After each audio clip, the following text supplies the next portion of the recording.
Eh bien, amis de la magie, bonjour. J'ai à côté de moi un personnage très important, un spectateur assidu de la magie. C'est le Père Noël. Bonjour Père Noël. Bonjour mon cher jeune ami, bonjour à tous les enfants et restez toujours bien fidèles à cette charmante émission que du haut du ciel j'ai plaisir chaque dimanche à regarder. C'est très gentil. Eh bien, comme c'est Noël très bientôt, je voudrais vous raconter un épisode très peu connu de la vie des rois mages.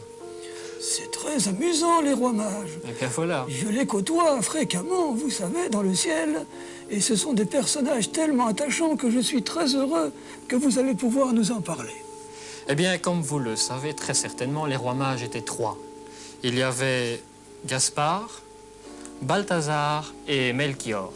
Balthazar, c'est le noir, celui qui a des jolies petites boucles dans les cheveux. Un jour, une étoile traverse le ciel et Melchior décide de suivre cette étoile.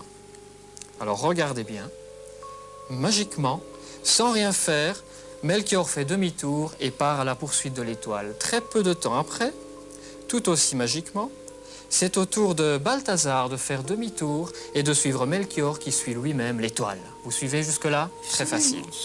Quelques minutes plus tard, c'est au tour du troisième roi mage de faire demi-tour et de rejoindre ses deux compagnons. Alors la suite de l'histoire, je suis sûr que vous la connaissez. Les rois mages suivent l'étoile et l'étoile les conduit auprès du petit Jésus qui venait de naître. Et chacun des rois dépose auprès du petit Jésus qui venait de naître son cadeau. Et c'est ici qu'intervient l'épisode un peu moins connu de la vie des rois mages, car à ce moment-là, quelques instants plus tard, l'un des rois mages refait demi-tour et rentre chez lui. Et en rentrant chez lui, il s'aperçoit qu'il a très mal au dos.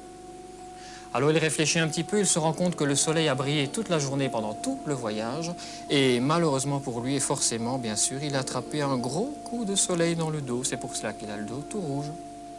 Quelques minutes plus tard, le deuxième roi mage fait de même, fait demi-tour, rentre chez lui et constate avec horreur que lui aussi a attrapé un gros coup de soleil sur le dos.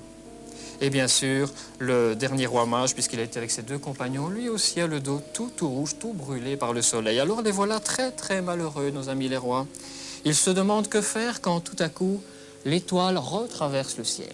Et quand une étoile traverse le ciel, vous savez tous ce que l'on fait, on fait un vœu. Et nos amis les rois font un vœu. Et très vite, instantanément, comme par magie, ils se retrouvent complètement guéris. Alors la conclusion de cette histoire, je pense que vous serez d'accord avec moi pour dire que si nos amis les rois ont réussi cet exploit extraordinaire, c'est que véritablement, ils ne pouvaient être que des as, n'est-ce pas? Sans aucun doute aucun. C'est remarquable. Et très cher Père Noël, est-ce que vous avez une idée de la suite du programme? Et je crois que le vœu de tous les enfants, c'est de retrouver Belle et Sébastien. Belle et Sébastien.